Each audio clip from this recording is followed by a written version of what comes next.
A master from the Shaolin temple once told me a story that I would like to share with you.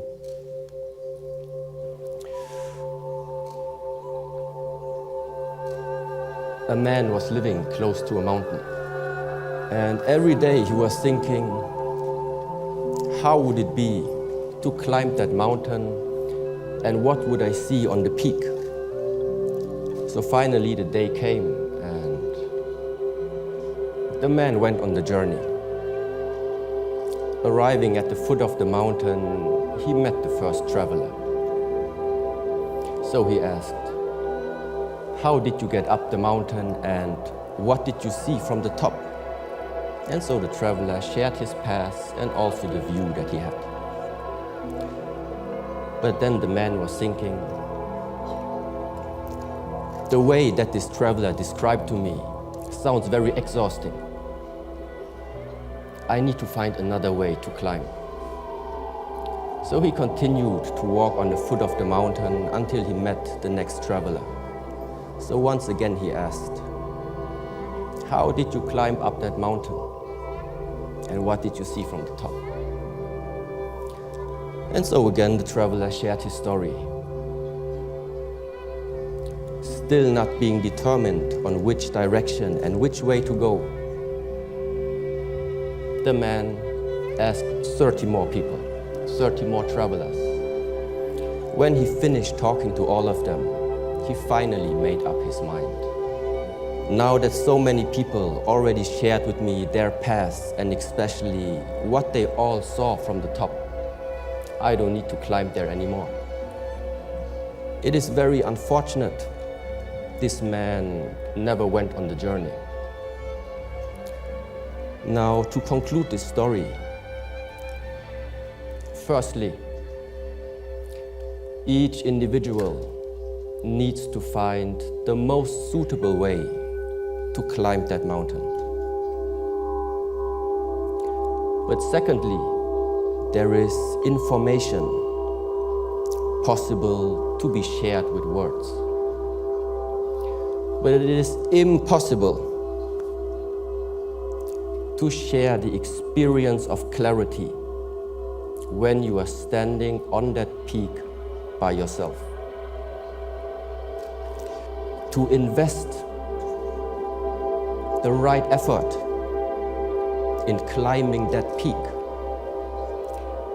is very much what all the Buddhist practices, the Shaolin training, or any spiritual practice is about. Clarity means you see more clear. When you see more clear, interrelations become more apparent. Seeing clear means you can distinguish for yourself which is the proper direction to take and which decisions do I have to make in order to make my goals or aspirations start to shape. Along your personal journey, you will encounter challenges. Those challenges will either prevent you or some of them even stop you from moving on and climbing that mountain. In the Shaolin temple, we refer to them as the 5 hindrances. The 5 hindrances are describing different states of the mind. In those states of the mind, it becomes very hard to see clearly and therefore engage in the right decisions. The first hindrance is called sensual desire. Sensual desire arises in the moment when you are paying attention to something that is giving you a positive emotion. This positive emotion can originate from 5 gates of your body: seeing, hearing, smelling, tasting, or feeling. When you follow that temptation, you have already lost your track. When this temptation becomes so strong that you don't want to leave that place anymore, then the sensual desire has turned into an obsession. In both cases, remaining at that place means you can't get clarity. The second hindrance, ill will, describes a state of the mind that arises from negative emotions. In that state of the mind, you have an aversion, a rejection, or simply a dislike against either an object, a situation, or can be even a person. Whatever it is that you dislike, it won't make it a pleasant journey. Unless you learn to let go of this ill will, it's more likely even that you won't continue that journey. The third hindrance, originally translated as sloth and torpor. Sloth means it's the heaviness of the body. Torpor means it's the dullness of the mind. It is characterized by sleepiness, non-motivation, lack of energy, and oftentimes can manifest itself in a state of depression. Now, a simile used in Buddhism describes it as imprisonment. You find yourself locked in a cell. It becomes very hard to make any type of mental or physical effort. So, in order to continue your path, there is only one option left. You need to find a way to get out from that hole, from that cell.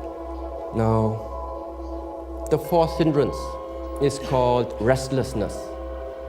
It is the state of an unsettled mind. Unsettled mind means your mind cannot settle. Settle where? Settle in the present moment. An unsettled mind either is worrying about the future or traveling into the past and rejecting, judging about an event that happened into your past. The problem is there is no time to see clearly anymore. Now, the last of the five hindrances is called skeptical doubt and is very closely related to a state of mind which is based on indecisiveness. It is very easy in that state of mind getting lost in thoughts. Can I do this? Is this the right path? What will the others say? What if this? What if that? The mind cannot synchronize with your own actions anymore. And the result is that you are getting disconnected with the goals and aspirations that once you have set to yourself. When the way is filled with too much doubts, more often you will stop instead of moving on. That we know the five hindrances now, what are we going to do about them? You need to align and structure your life in such a way to prevent those hindrances from arising. If you are not successful, you need to use techniques in order to remove them. Each of these hindrances is placing a dark cloud on your mind. Simply remember one thing. Just let it rain.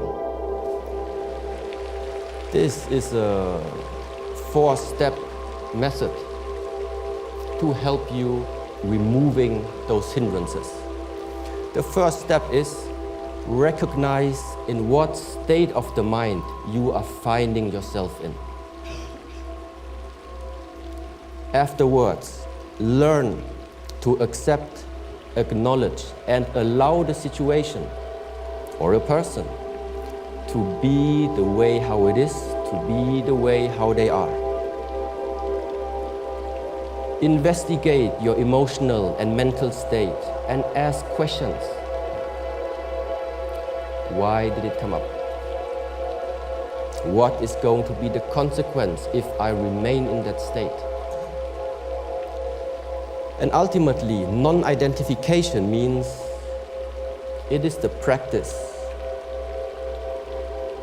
I am not the body. I am not the mind. I am not my emotion. It's just that I can see all these three aspects about me.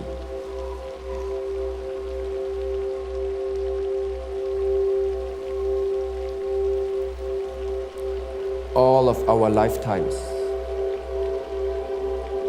all of our lives are too unique to copy the past from someone else. To bring meaning to your life, to bring value into your life, you need to learn and master yourself. And don't let the hindrances stop you.